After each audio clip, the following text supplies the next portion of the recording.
こんにちは、山寺久美子です。今日はバター醤油で楽しむカブのステーキを作ります。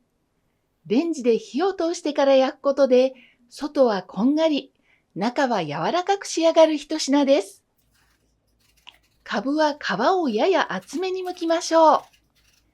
表面の硬い部分を取り除くことで、口当たりが良く、食感が均一に仕上がります。皮を剥いたら、縦に2センチの厚さに切り揃えます。切ったカブを耐熱容器に入れてふんわりとラップをします。電子レンジ600ワットで3分加熱しましょう。竹串がすっと通るくらいが加熱の目安になります。フライパンにサラダ油を入れて中火で熱し、加熱したカブの水気をしっかり切って並べます。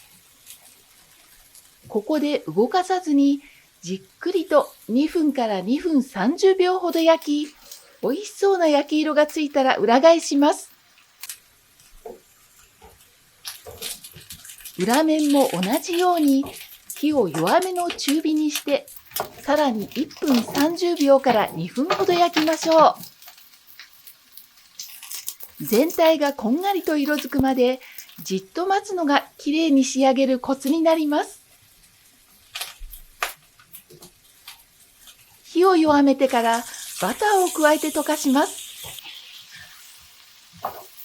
カブを一つずつ返しながら30秒ほどかけてバターの豊かなコクを全体に絡めましょう。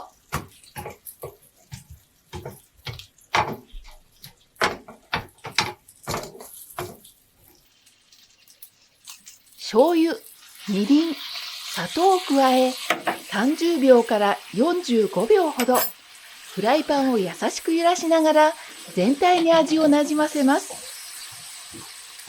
調味料が温まるとさらっとしていた液体が少しとろりとしてきますので、フライパンを軽く傾けながらソースが全体に回るように絡めていきましょう。カブを優しく返しながら表面に均一に照りをまとわせていきます。煮詰めすぎると味が濃くなってしまうので、強火にはせず、つやっとした光沢が出るくらいを目安にします。表面にきれいな照りが出て、フライパンの底に少し汁気が残るくらいで火を止めます。器に盛り付けて残ったソースをかけたら完成です。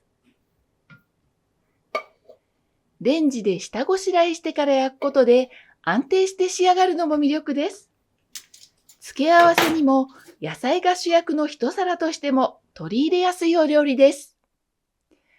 カブの優しい甘みとバター醤油の香ばしさをぜひ熱々のうちに味わってください。最後までご覧いただきありがとうございました。このカブのバター醤油ステーキを作ってみたいと思ったら、高評価やチャンネル登録をぜひお願いします。